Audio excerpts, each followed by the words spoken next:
大家好，我是罗生彪。今天要通过占图古仁波切的博客，跟大家分享一段珍贵的老视频。这篇博文的题目是“多杰雄登护法寂静尊降神”。这段视频分成2个部分，前个部分的地点在南印度的甘丹萨济寺，后个部分的地点是在欧洲。这张照片中正在降多杰雄登寂静尊的是来自甘丹萨济寺的著名神谕，他名叫秋阳度金固登，现在已经过世了。这位神谕是经由达赖喇嘛的上师赤江仁波切，还有宋仁波切认可并栽培的。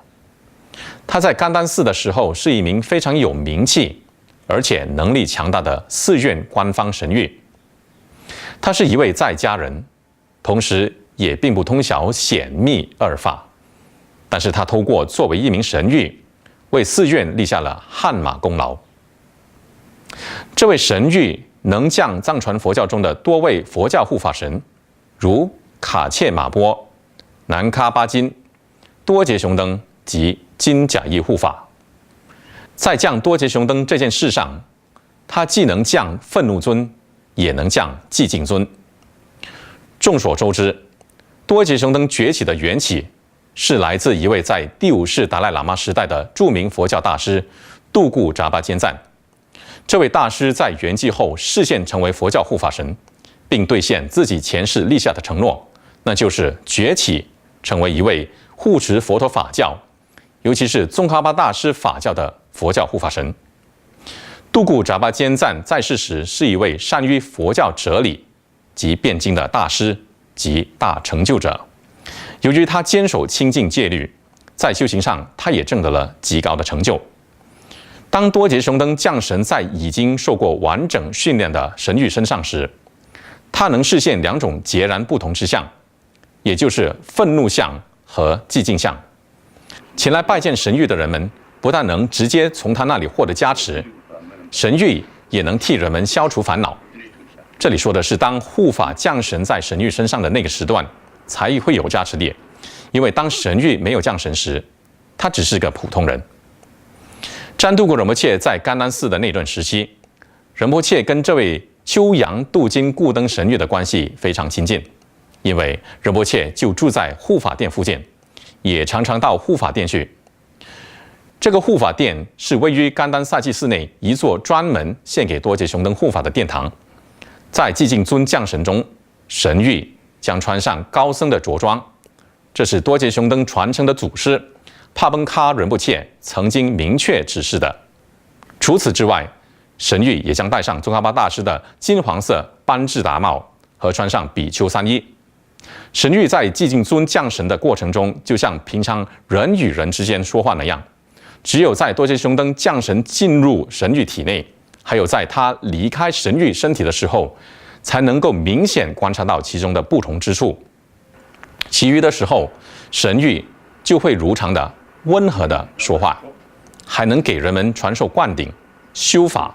以他的神通为人指点迷津，以及替人消除业障。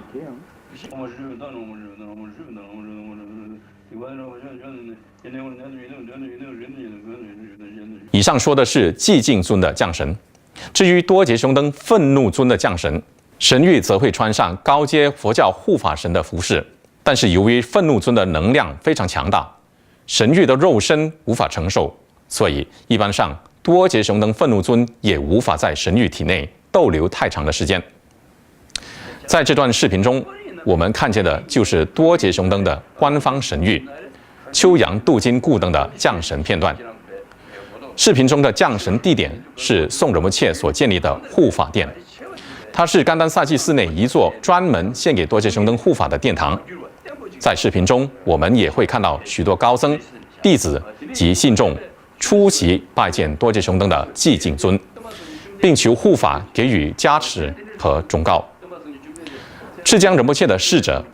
冈坚仁波切和我们的占图古仁波切也在降神现场。在这段非常珍贵罕见的视频里，我们将看见年轻高挑的占图古仁波切与众人和多杰雄登护法会面。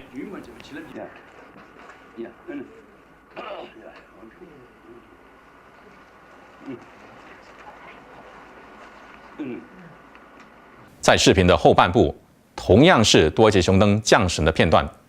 地点是在欧洲。在视频中的第23分24秒，我们将看见多杰雄登在被祈请后进入神谕身体。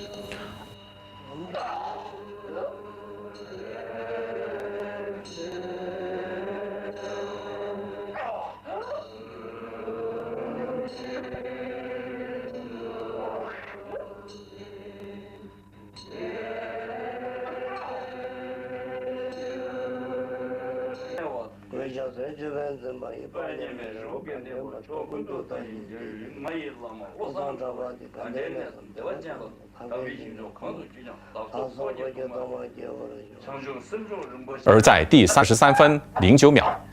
我们会看见多杰雄登在给了在场的信众开示、忠告和加持后离开神谕的身体。在离开之前，多杰雄登也祈愿每个人都能证得菩提心。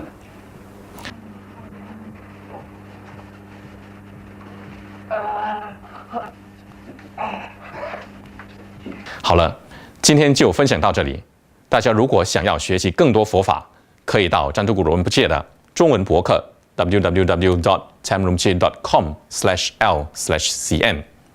谢谢大家。